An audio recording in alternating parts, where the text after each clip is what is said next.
playing from. All right, so the last time we met, we looked at the structure and functions of nucleic acids.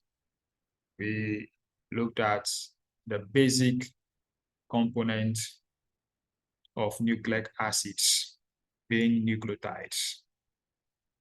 And we looked at the components of nucleotides being nitrogenous bases, pentose, and the phosphate group.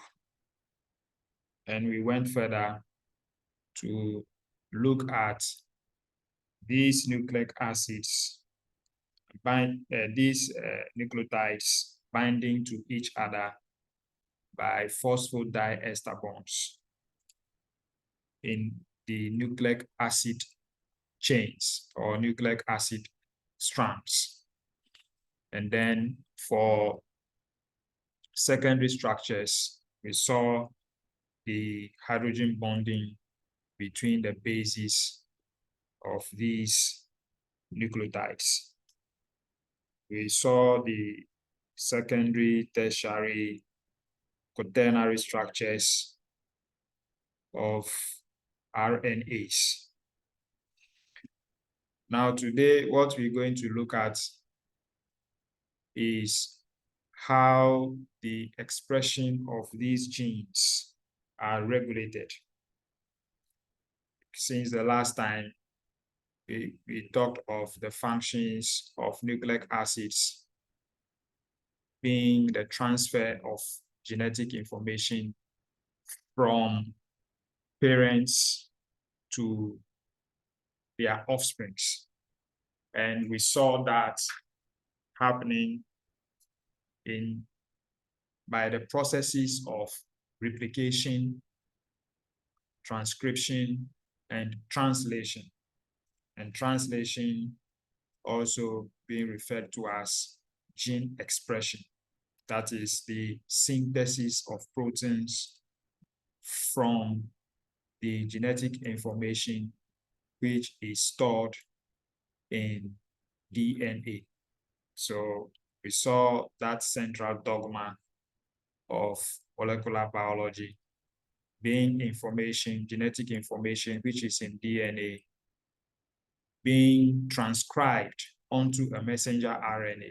And from the messenger RNA, you have this transcribed information being translated or expressed into the synthesis of specific proteins that can serve as either some neurotransmitters, some can serve as enzymes, some can serve as hormones, etc., etc. So we're going to look at how this process of gene expression is regulated. Now, before we dive into it, let us understand some basic concepts. Now, the first concept is the types of gene regulation that we have. Now, these are divided into two main types, being positive regulation and negative regulation. And as these simple terms suggest, positive regulation occurs by the increase in the expression of genes. So what it means is that when you have some regulatory elements causing the increase in the rate of gene expression, that is the rate of the synthesis of proteins. It can even be at a level of transcription, where the rate of transcription of the genetic information from the DNA onto a messenger RNA is increased, or at the level of synthesis of proteins, where the information from the messenger RNA is translated into the synthesis of specific proteins. You have that being a positive regulation. So you have a positive regulator, you have a positive, call it a factor, can be protein that is interacting with the genes to increase the rate at which they get expressed. Now, the opposite of that is the negative regulation, which is the decrease of gene expression. It can either be decrease in gene expression or total inhibition or stoppage of the gene from expressing itself. That is referred to as a negative regulation. So we keep these two in mind as we continue. When we refer to them, you will understand what this means: the positive regulation and the negative regulation. Then the next is the categories of genes that we have. These two are also in two categories. We have what we refer to as the constitutive genes, which are sometimes referred to as housekeeping genes. Now, these are genes that are not subject to any regulation. They are being constantly expressed at a constant rate. And it is because their expression is always necessary for the survival of the cell, which is the basic unit of life. Meaning, constitutive genes, the expression of constitutive genes is always required for the sustenance of life. So, for instance, when you cast your mind back to biochemistry in first year, where you did something on metabolism, the process of glycolysis and Krebs cycle. These processes are energy generating processes, and which means that at all times, the processes of glycolysis and the tricarboxylic acid cycle must occur to generate energy for the cell. So it cannot be that at any point in time, these processes stop. If the process of energy generation for the cell stops, that will result into the death of the cell death. Of course, that at the cellular level, you are referring to as cell death. If it so occurs, if it so happens that this process is happening in so many cells at the same time, cell death will then result into a fatality. And so you have these genes, constitutive genes, being referred to as housekeeping. They must constantly be expressed to keep the cell alive. So they are not under any regulation. Then we have the inducible genes. The inducible genes get expressed in the presence of another molecule, a biomolecule, referred to as an inducer, or they stop being expressed in the presence of a repressor. So remember, we talked about the positive and negative regulation. So you can see that here an inducer is that molecule which will cause a positive regulation, whilst a repressor is that molecule that will cause a negative regulation. So you have that inducible genes that either in the presence of an inducer, the gene gets expressed, or in its absence or the presence of a repressor, the gene is inhibited from getting expressed. So we'll look at some examples as we go on. Here, an example is given of a tryptophan pyrrolase of the liver, which is induced by the substrate tryptophan, meaning that in the presence of tryptophan. When tryptophan is present in the cell, you find that the enzyme, the tryptophan pyrrolase, remember that is a protein, will begin to be synthesized through the process of translation from its corresponding messenger RNA. We'll look at some more specific examples. Now, we are going to look at the models of gene regulation in both prokaryotes and eukaryotes. And we will start with gene regulation in prokaryotes. Now, in prokaryotes, we have what is referred to as the operon concept or the operon model. Now, before we go on to look at that operon model, I want you to watch a short video before we continue talking about the operon model in prokaryotes for you to understand gene regulation in prokaryotes. So I'm starting the video now, and then we'll get to watch it.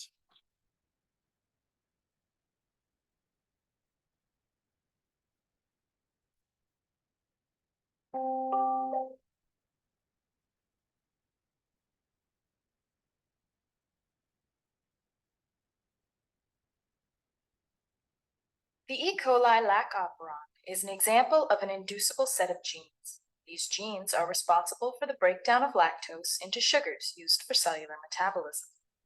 This inducible system also involves bacterial DNA, a repressor, mRNA, and the sugar molecule lactose. This animation will only focus on 2 of the 3 proteins encoded by the lac operon: beta-galactosidase and permease. Gene expression can be induced or turned on when a specific inducer molecule appears in a cell.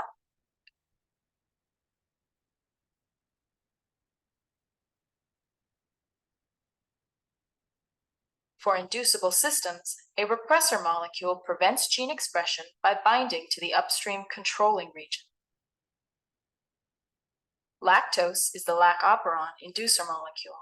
After first appearing in the cellular environment, lactose passively enters the E. coli cell and binds to the repressor molecule. This binding releases the repressor from the controlling region. At this point, RNA polymerase can begin transcription of the operon. Here we show 2 of the 3 lac operon genes being transcribed into mRNA. Ribosomes then bind to the mRNA, and the 2 proteins are translated.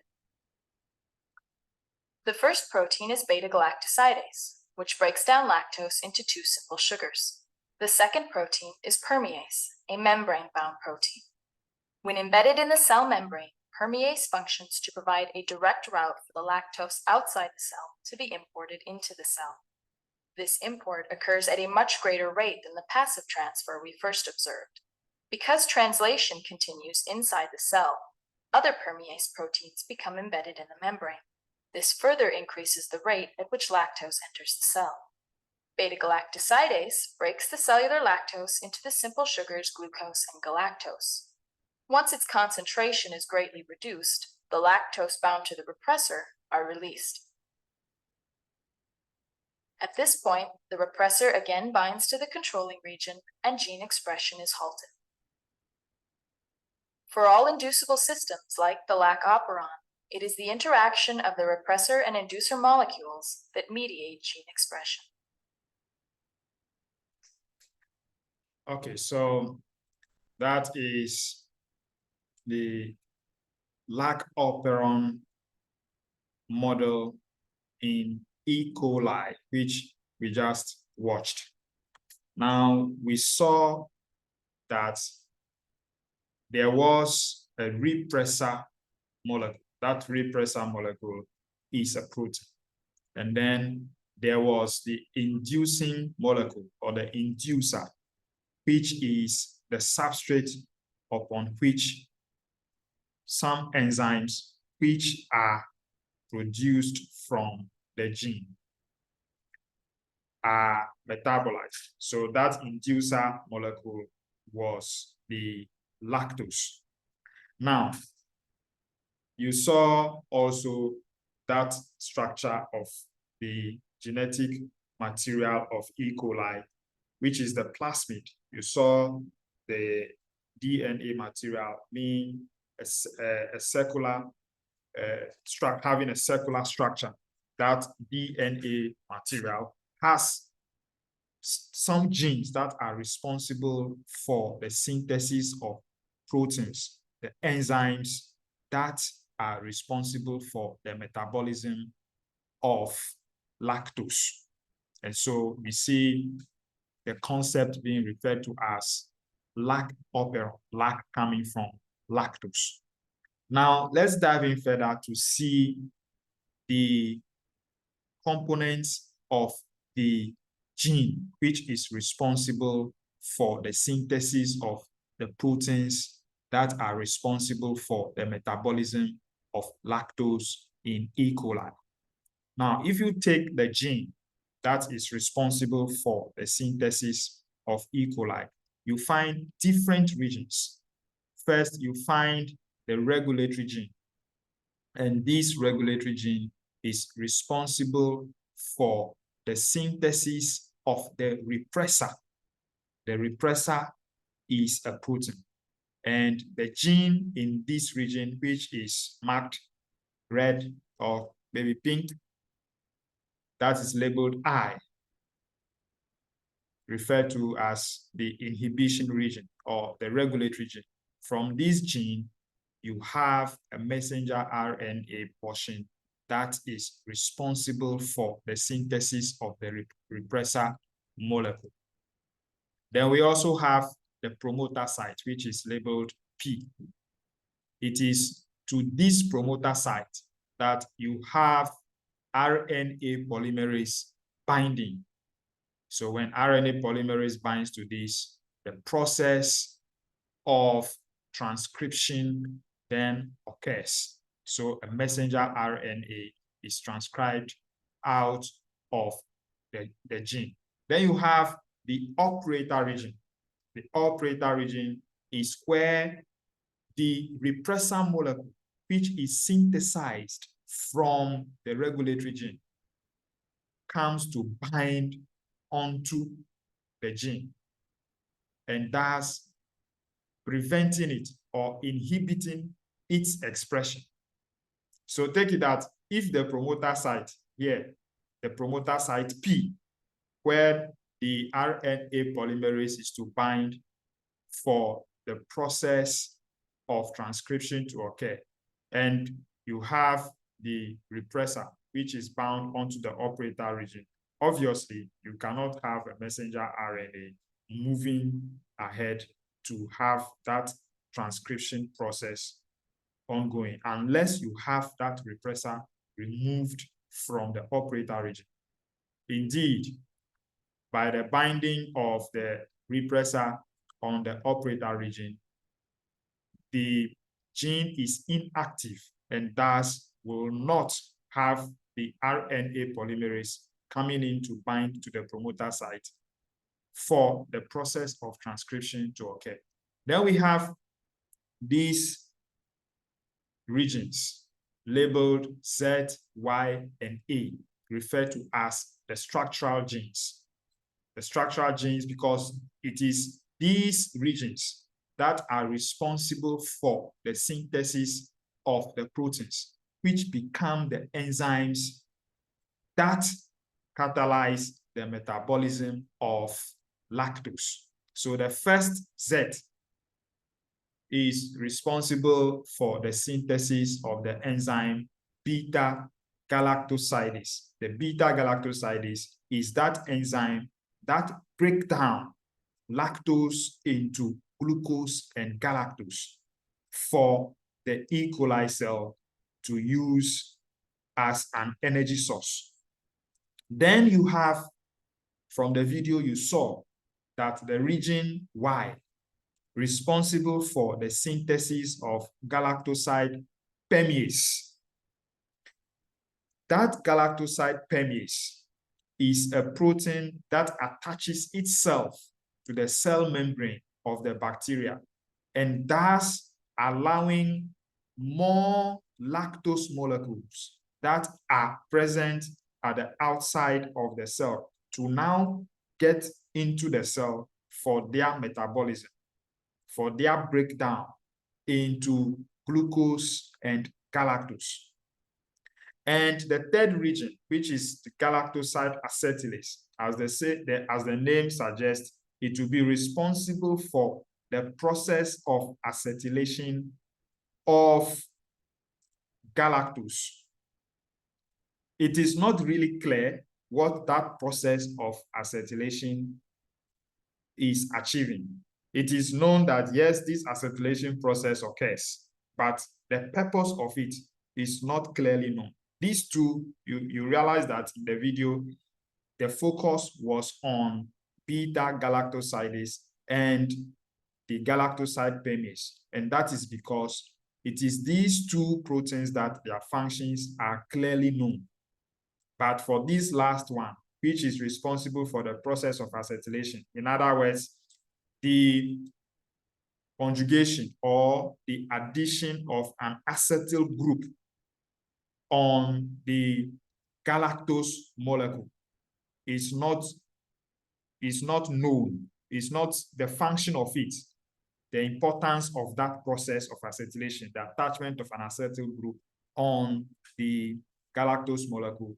The function of it is not known. The importance of it in E. coli is not known, but these two are well understood. Now, so you see, this is a gene, a DNA structure in the full, you have a DNA region that is in that full plasmid, the circular structure, the plasmid of the E. coli. And that portion, only this portion, responsible for the metabolism of lactose. Now we look much further into what is really happening with this gene. So first of all, we see that there is that process of repression happening. And so that repression is negative regulation. So like I said from the beginning, you have the I region of the gene transcribed into a messenger RNA. And this messenger RNA is then translated into repressor subunits. So what it means is this is being represented with these 4 rectangles for you to appreciate the fact that the repressor is a tetramer, just like you have hemoglobin being made up of 4 different globin chains or 4 different proteins that are bound together, acting as one unit. You have this messenger RNA also being translated into 4 different subunits that bind together, forming a repressor tetramer. And this repressor, then, when it attaches itself to the operator region, it represses the gene. It causes the gene not to be expressed so that there will not be the synthesis of beta galactosidase. There will not be the synthesis of the galactoside permease from the Y region, and there will not be the synthesis of the galactoside acetylase. The 3 structural proteins will not be synthesized when you have the repressor bound onto the operator region. Now, you see also that this inhibitor region, the I region, which is responsible for the synthesis of the repressor, is a constitutive regulatory gene meaning that this portion is not under any regulation. This portion is not regulated, which means this portion will always get expressed to have the regulator present to repress the gene.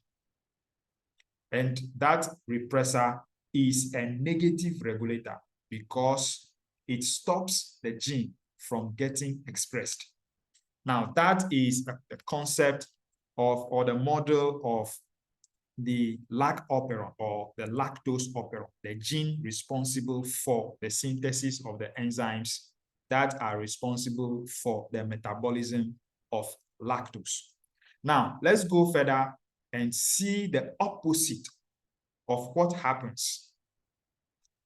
That is de-repression. So we saw repression as the negative regulation of the gene. Now we are coming to see the positive regulation of that same gene. Now you saw in the video that in the presence of lactose, which is the substrate upon which the enzymes, beta-galactosidase, permease, acetylase, are acting, the metabolism which occurs of this molecule. In the presence of this substrate lactose, 4 molecules from this lactose, when they bind onto the repressor detaches itself from the operator region. So you see that, yes, constitutively, the messenger RNA is transcribed from the inhibitor region, giving you the 4 subunits of the repressor. The repressor tetramer is produced, but in the presence of lactose, when lactose binds the repressor is inactive. It does not bind onto the operator region. Then you see that RNA polymerase here attaches itself to the promoter region or the promoter site of the gene. Then you also see that there is a complex. This is an energy complex of cyclic adenosine monophosphate together with catabolite activator protein. This complex binding onto the promoter site acts as a positive regulator because it induces the expression of the gene. RNA polymerase binds onto the promoter region, and there can be the transcription of these structural genes, Z, Y, A regions. And the messenger RNA, which is produced from these regions, is referred to as a polycistronic messenger RNA. And that is because the cistron, so let's say the basic unit of a gene that is responsible for the synthesis of a single protein is a cistron. Again, the basic unit of a gene responsible for the synthesis of a single protein is a cistron. And so if you have a gene that the region of it is synthesized, is transcribed into a messenger RNA, which its translation gives you more than one protein, then it means it has more than one cistron. So this messenger RNA responsible for the synthesis of 3 different proteins, the beta-galactosidase, the permease, and the acetylase, is referred to as a polycistronic messenger RNA. Now, remember that the primary source of energy to the cell is not lactose, it is glucose, which means that in the presence of glucose, the bacterial molecule will make use of glucose for its energy generation. It is only in the absence of glucose and in the presence of lactose that the cell falls on lactose as its energy source.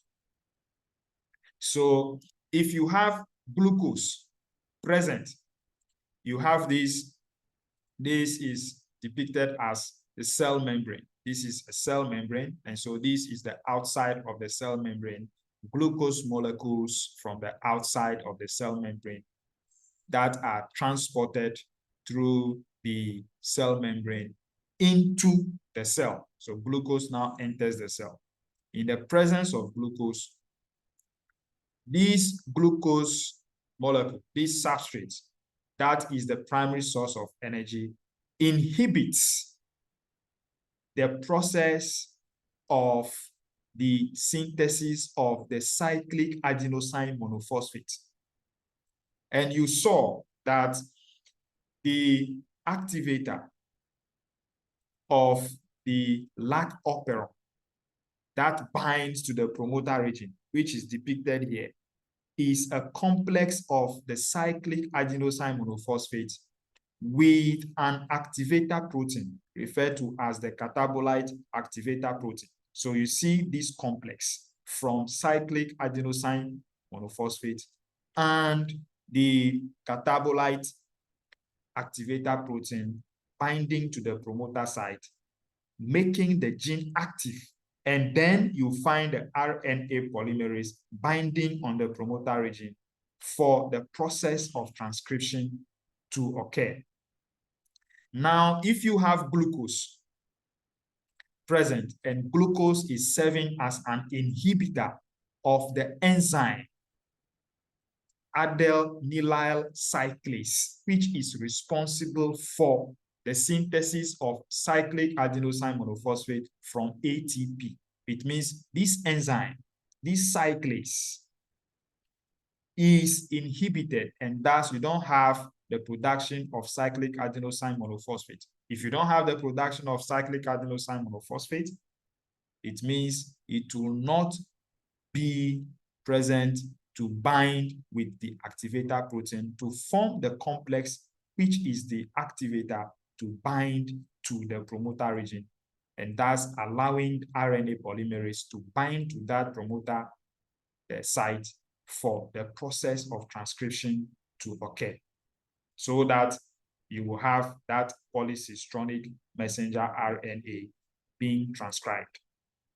So you see that like I said earlier, the complex of the activator protein, the catabolite activator protein, and the cyclic adenosine monophosphate is acting as a positive regulator of the gene. When it binds to the promoter site, you have the process of transcription occurring.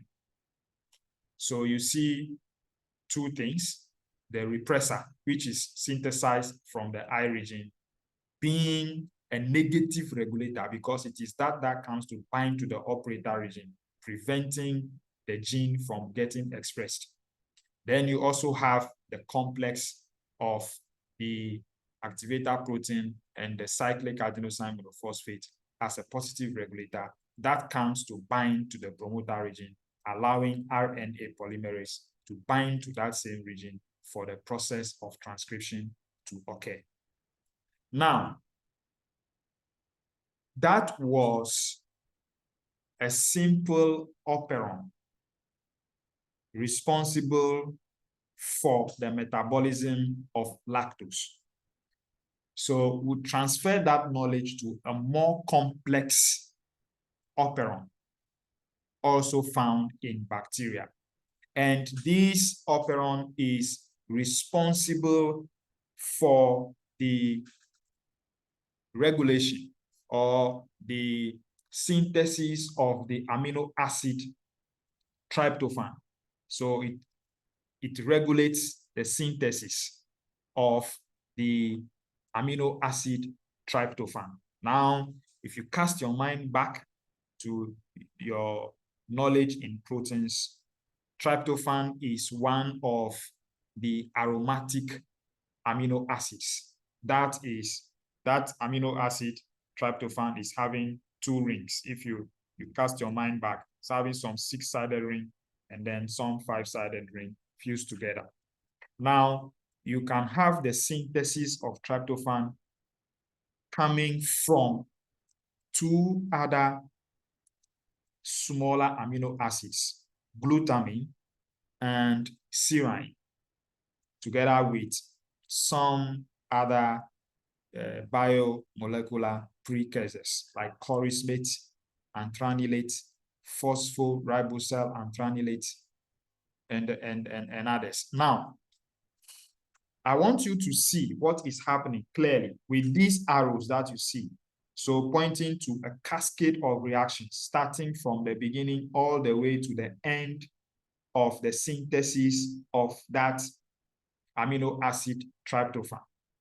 And you see that in these first two reactions, where you find, first of all, chorismate, glutamine, giving you some anthranilate, and then further, you have the formation of phosphoribosyl anthranilate. It is not that you have to chew all of these things into your head. Just listen and watch carefully the arrows to understand the process that is happening with the regulation of the genes. It's not important to be keeping all of these names in your mind. The most important thing for you is to understand the process flow, what is happening, so that you can be able to read these diagrams clearly and understand what is happening. Now, you see that the enzyme anthranilate synthetase, this enzyme, that's a protein, is responsible for the catalysis, or it catalyzes these first two reactions. So the arrow is pointing at these two arrows, these two processes. And you see that this enzyme complex is produced from two other enzymes.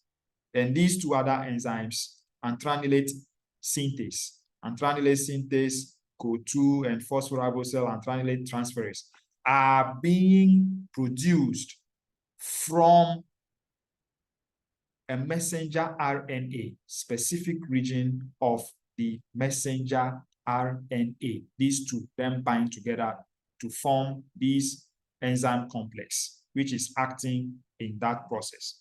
And you find that this other enzyme, which is also being produced from a messenger RNA, is also acting on two other processes of the formation of intermediates in that process of the synthesis of tryptophan.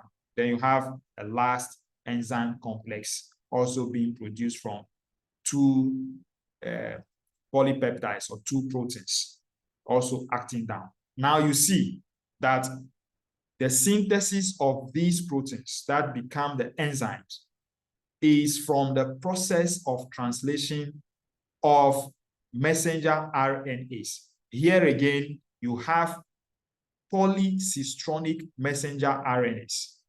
In this case, you are even having two polycistronic messenger RNAs.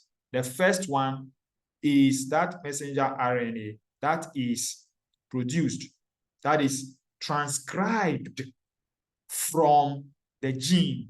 So here is the gene with 1, 2, 3, 4, 5 different regions, 5 different structural regions of the gene that is transcribed to give you two different polycistronic messenger RNAs. And you have some regulatory regions, the operator region, the promoter region, and then you also have the region which is responsible for the synthesis of the regulator. Now you see that these messenger RNAs are transcribed from the gene, and from the messenger RNAs, you have the process of translation into polypeptides or proteins. And these proteins, these act directly in the process, but these two combine to give you an enzyme complex. These two also combine to give you an enzyme complex, which are acting at different stages of the process of the synthesis of tryptophan. So it is that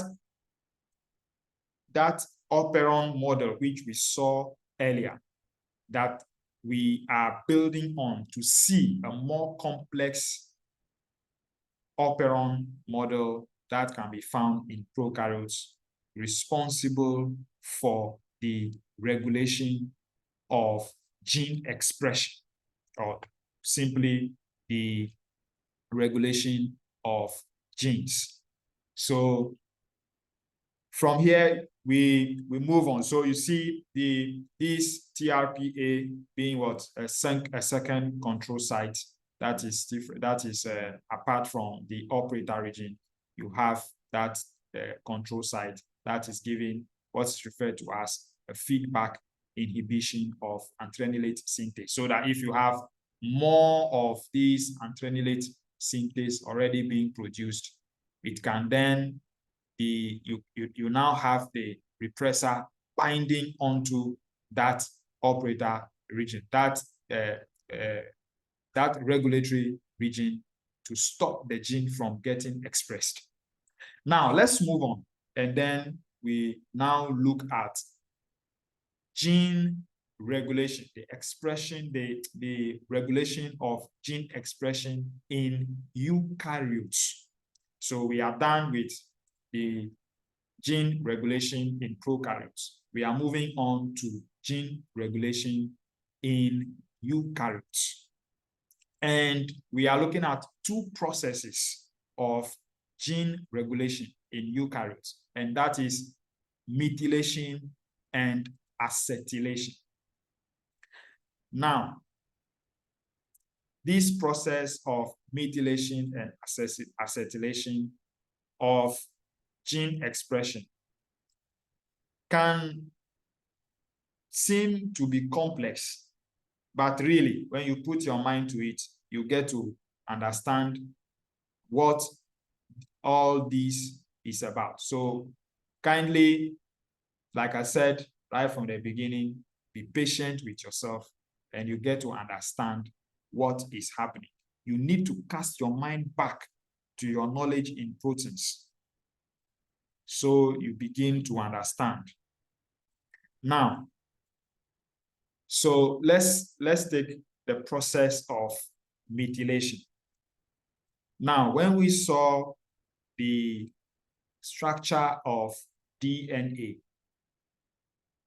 we saw the structure of DNA up to the secondary structure, which is a double helix.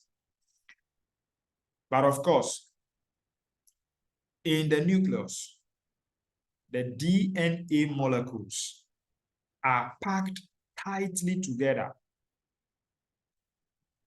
being wound around what is referred to as histones. Histones are proteins. So you have these violet strands representing the DNA molecules, and you have the blue or teal color being the histone proteins around which you find these DNA molecules being wound. So these are wound together into structures like this, referred to as nucleosomes. And together, all of these will form what's referred to as the chromatin. So it's a form of packing very tightly together genetic information. So you have as much as possible all the information which is needed to be transferred from parents to offspring, packed together very tightly in the nucleus. Now, if you have such a tight packing,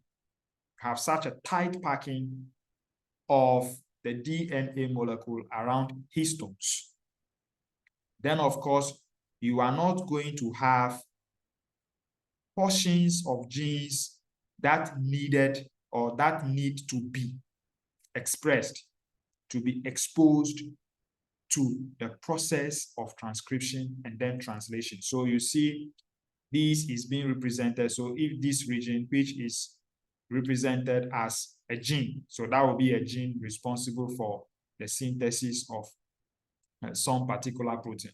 And once it is bound very tightly together this way, it is inaccessible to transcription factors, translation factors, and thus you will not have the expression of this gene. Now, what the process of methylation does is that after the synthesis of DNA, you have the methylation of the ends of the DNA molecules, making these DNA molecules stable, such that once stability is attained and you have the packing of the DNA molecules together in this manner, in this structure of nucleosomes, then you are making these genes not exposed to that process of transcription and translation. In other words, the genes will not be expressed. So what it means is the process of methylation is a negative regulation of the gene.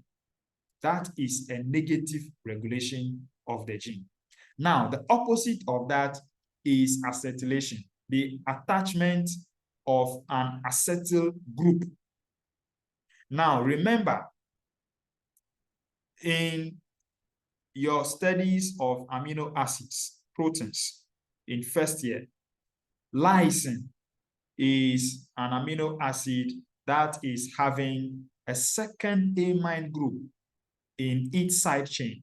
Remember that the amino acid molecule is having a carboxylic acid group, and then it has an amine group on the alpha carbon. But on the side chain of lysine, you have a second amine group. Now that second amine group is having positive charge on it. Okay, if that is understood. Now, in histone proteins, you have large quantities of lysine. The amino acid lysine is found in large quantities in histone proteins. Then, again, when we were looking at the structure of DNA molecules, we saw that the basic unit of DNA molecules, which is the nucleotide, is having a pentose, that is a 5-carbon sugar. On it, you have a nitrogenous base, and then you have a phosphate group. Now, that phosphate group, I mentioned that is coming from phosphoric acid.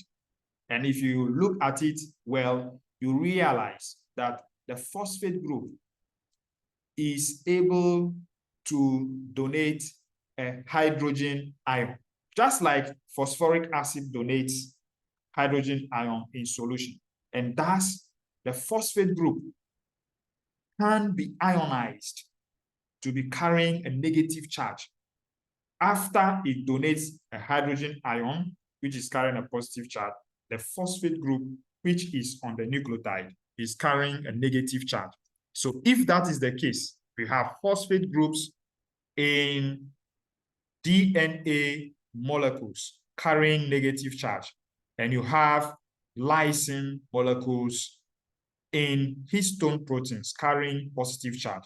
What it means is that you can have the interaction between the phosphate group and the amine group, causing these structures to be bound very tightly together because of the interaction between the positive charge and the negative charge, which I mentioned, from lysine and from the phosphate group of the DNA molecules. Now, if you have acetylation of these lysine groups, these amine groups in the amino acid lysine, as you see. So this is showing the process of acetylation. So here you see the second amine group. And to it, to this amine group, you now have an acetyl group being attached. And once you have that acetyl group being attached on that amine group, you have lost the positive charges, the positive charge that is present on this amine group. And once that positive charge is lost on this amine group, it means that the attraction, that strong attraction which is occurring between the lysine, the lysine residues and the phosphate groups in the DNA will cease to exist. And when they cease to exist, it means that the DNA molecules wound around the histone proteins will get loose.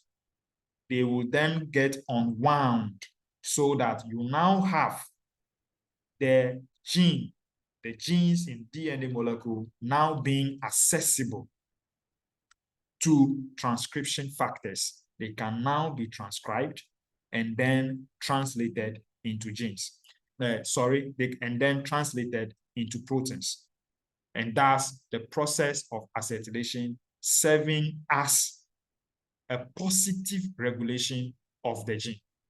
So we see these two processes of methylation being negative regulation and acetylation being positive regulation in eukaryotes. All right. Now, those are very specific mechanisms of gene regulation. But these, what you see on the screen now, are expressions of general activation or inactivation of genes. So different things can happen with the regulation of genes. So this is just a general expression of what can happen. Different things can happen. So for instance, the first expression here is representing the case of 3 different proteins that when they get bound on a gene 1, the gene gets activated. So all these 3 binding at different regions activate the genes. So these 3 will have to bind to that particular gene in order for the gene to get transcribed, activating the gene. Now, you can also have a case where you have 3 different proteins, for instance, but here the difference between this second representation and the first one is that you see that there is this factor, this protein 4, which is an intermediate between 1 and 3. It's serving as a link between them. So it connects these 2 before you have the activation of the gene. Meaning if this 4 is not there, there will not be activation of the gene. Here they are all separate, but they all have to get bound onto the gene before the gene gets activated. Then you are having this also expression where this is not an activation. Actually, this is the inactivation of the gene occurring. So you see where the first one, you are having 1, 2, 3 activating. So similarly, you have these 1, 2, 3. When they are on the gene, they get activated. Then when you have 5 coming to bind on the gene at a different position, this then interferes with the interaction of factor 2 on the gene. And so it gets detached away from the gene, causing inactivation of the gene. So these are just general representations of the various forms of regulation which can occur with gene expression. Now, so far we have been talking about the interaction of genes with proteins. So bring your mind to it that we are not talking about interaction of proteins with proteins, and we are not talking about interaction of nucleic acids with nucleic acids. These are two different biomolecules that we are talking about their interaction. That is proteins and nucleic acids interacting. Now, when you did proteins, I believe you touched a little bit on enzymes, how enzymes act, and you might have seen the term active centers of enzymes. Active centers of enzymes are made up of 2 or more amino acids that are close to each other, acting as a pocket in which you have substrates binding to the enzyme for a reaction to proceed on these substrates. Now, that is with proteins. So those proteins acting as enzymes having active centers. That is actually where you have the reaction occurring with enzymes. Similarly, when we are talking about the interaction of proteins with nucleic acids, as we see, the portion of the proteins that interact directly with the nucleic acids are referred to as motifs. So what you need to understand is that if you're having an interaction between a protein and a nucleic acid, these are two biomolecules that are interacting with each other. They are not just interacting as a whole sum, but you have specific portions, specific regions that are having the interaction between them. And these specific portions that are having the interaction between them are what are referred to as the motifs, the protein motifs. And these interaction can be by different forms of, it can be some weak van der Waals forces, weak electrostatic forces, hydrogen bonds. Different forms of interaction can be occurring. And these protein motifs have different structures that are represented as helix, 10 helix. You soon see these are simple structures just by sight, just by looking at them.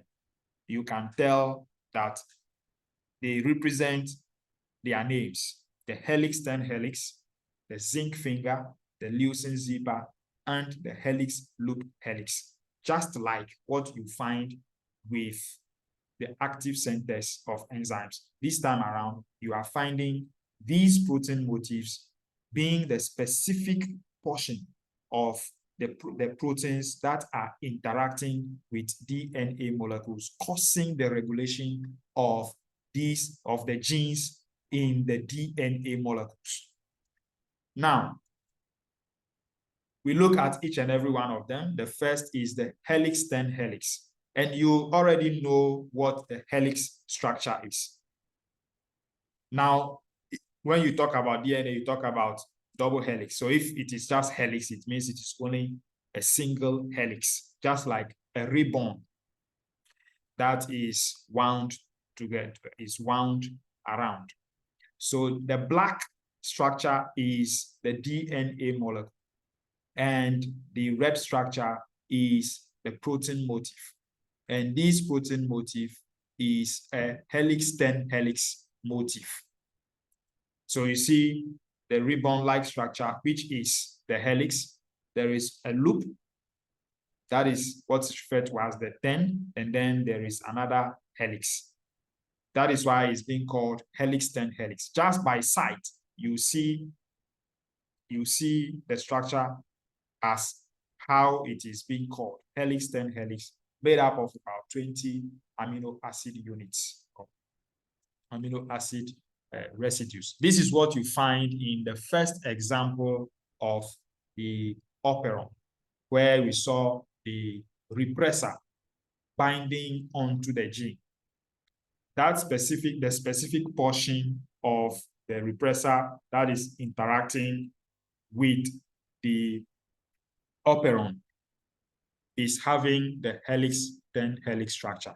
The same way the activator of that operon gene, which is the complex of the cyclic adenosine monophosphate and the activator protein, is also having the same helix 10 helix structure. Then the next is referred to as a zinc finger. Now, when you look at it, it looks much like the tip of your finger, like your thumb, where you have at the center of it a zinc atom. And on this zinc atom, you can either have 4 molecules of cysteine residues. Cysteine, one of the amino acids having sulfur in it. You cast your mind back. If you've forgotten, you can revise when you go to read through this. Look at the structure of cysteine, and you see that it's one of those amino acids that is having sulfur in them. And so it can form sulfur, it can form disulfide bridges. So you see 2 cysteine molecules having some disulfide bridge. The sulfur from the cysteine at the top and the sulfur from the cysteine at the down can have the bonding between them referred to as the disulfide bridge. So you find 4 different cysteine molecules around the central zinc, and this is what is referred to as the zinc finger. Or you can have 2 cysteine molecules at one side, and then you have histidine, also another amino acid on the other side, forming similar structure, also referred to as the zinc finger. Now, this is usually seen with transcription factors that bind to the major groove of DNA molecules, made up of about, the interaction that these zinc finger motifs have is with about 5 base pairs of DNA. And that you find in the interaction of some steroid hormones with DNA, serving as some transcription factors. So hormones that are these peptide hormones that are acting as activators of genes of specific portions of DNA molecules will have this structure of a zinc finger motif. Then the second is the leucine zipper. This looks like a Z, and so it's called a zipper. Leucine because the amino acid leucine is found in large quantities in this motif, this protein motif. So you see, this is more like 2 ribbon-like structures, proteins. It's a dimer, so 2 proteins which are on opposite sides and looking just like a zip and interacting with the DNA molecule. This is referred to as the leucine zipper. Then you also have the last one, which is the helix loop helix. This is also a dimer. You have two protein structures looking like this, a helix, and then you have some loop along the line, and then at the end you have another helix. Similarly, you have it on the other side, and these two are acting together as one unit interacting with a DNA molecule. That is referred to as a helix loop helix. So just by sight, just by looking at the structure, you can tell the names, the corresponding names of these protein motifs. Now, apart from the forms of gene regulation that we have seen, we can also have what is referred to as gene amplification. In this case, this is different from gene amplification in terms of PCR, where you have the multiplication of a section of a genetic material being produced for analysis. In this case of gene amplification, this occurs when there is some inhibition of a gene, and the gene, the cell begins to react such that it begins to produce more, it begins to express itself the more, increasing of gene expression to compensate for the inhibition that is being caused it. So for instance, in cancer cells where you have a drug like methotrexate, which goes in to inhibit the process of the synthesis and utility of hydrofolates, which are also referred commonly as folic acid, responsible for cell growth and cell proliferation. If you have this drug, methotrexate, being administered to patients over a long period of time, you can have patients that is developing resistance to this drug, such that you have the genes that are responsible for, coding for the hydrofolate reductase that are responsible for the utility of folic acid for cell growth and proliferation increasing. So you now have more of these enzymes, the hydrofolate reductase, being produced by the cancer cells because they notice that there is an agent that is causing their death. And so they begin to proliferate them more and produce more. So usually when some of these drugs are being used in different conditions, you see the drug is used after some time, then it is changed to another drug so that you have to prevent that occurrence of a drug resistance. Now, you can also have gene rearrangement, also known as gene recombination, also being a form of gene regulation.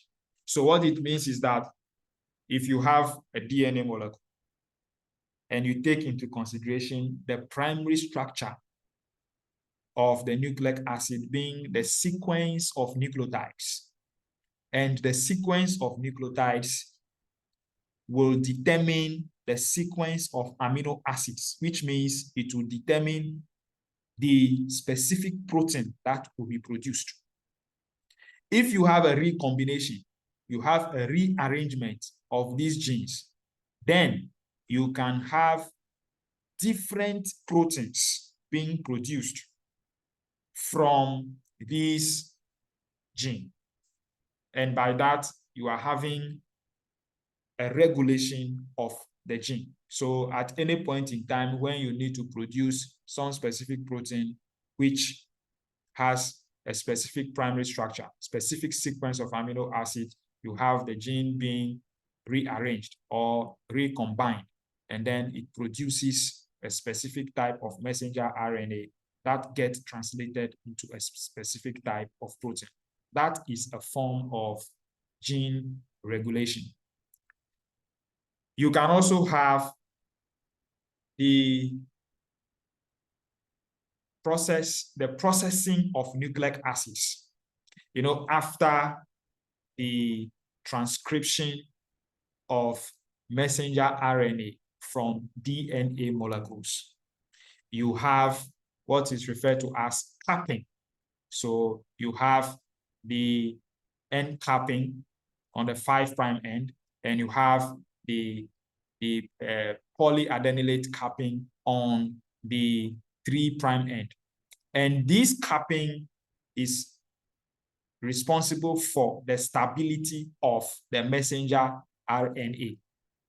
So the messenger RNA, after it's produced, undergoes this processing, where after it's being capped, becomes stable and thus ready for expression. So you can say the stability of messenger RNA, influences gene expression directly. I mean, some will say it is indirect, but actually that messenger RNA needs to be stable in order for it to be transcribed and then translated into some specific proteins. Then some hormones, some other proteins that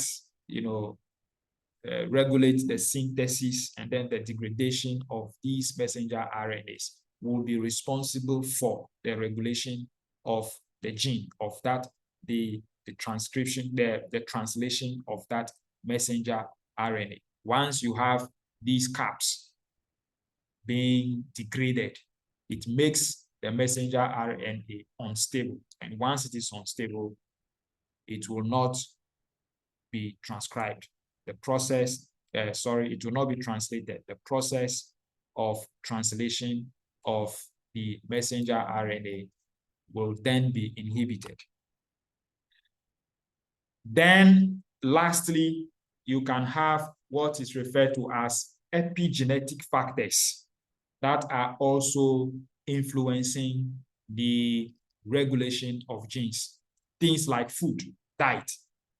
A certain diet is taken in, and because of that food present, some specific nutrients being present, you have the expression of genes. Some specific enzymes will be produced for the metabolism of that particular kind of nutrients that are present, or even not food that is taken in. It can even be the level of noise that is around you that can induce the expression of some genes. So you have some proteins that are going to be synthesized, some of which will be hormones, some stress hormones being produced because of the level of noise around you. That is epigenetic. This is something which is outside of you, but it is acting on the expression of the genes inside you. It can be some kind of pollution, not only noise, maybe light, darkness, whatever, causing you some kind of a stress condition. And that will influence the expression of some specific genes. And these are referred to as epigenetic factors, or the process being referred to as epigenetic regulation of genes. So this brings us to the end of our lecture this evening. I will now allow for any contributions, any questions to be made. I think we have done well. We started at 7, it's now 8:25. All the time, I try as much as possible that online lectures shouldn't go way beyond 1 hour, 30 minutes, because it's more stressful to be having online lectures than face-to-face lectures. It's also not very healthy to be online for a long time, sitting behind the screen. And so I always try as much as possible to make it at most 1 hour, 30 minutes. So we have done well. Now, any contributions, any questions, you can unmute yourself and then you speak to the hearing of all of us. The floor is open.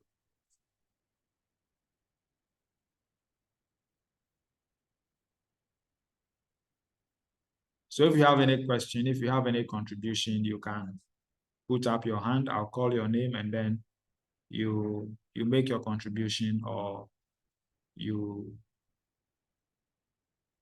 ask your question.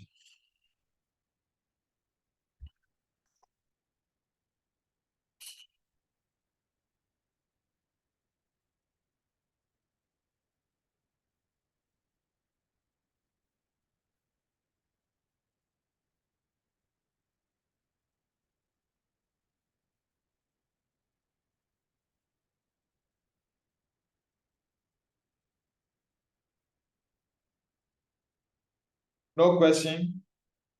No contribution?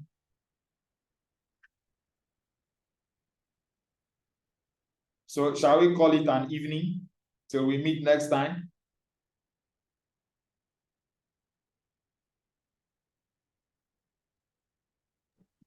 Yes, please. Francis, Teku, you want to say something? No, sir.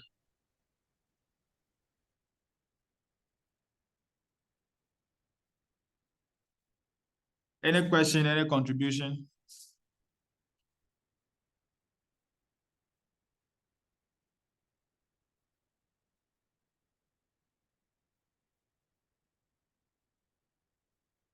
Godwin says, sir, please, we would like to get the slides. Yes, you will get them. You'll get the slides.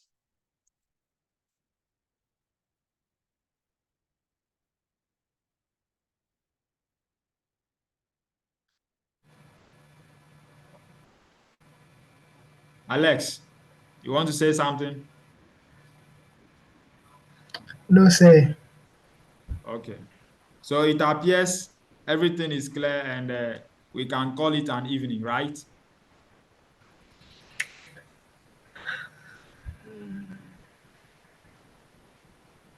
Shall we call it an evening? Nobody is saying anything. Yes, sir. Matthew, Call it, sir. Godwin, we should call it an evening. Yes, sir. All right. So till we meet again, all the best. Same to you, and thank you very much. All right. So see you next time.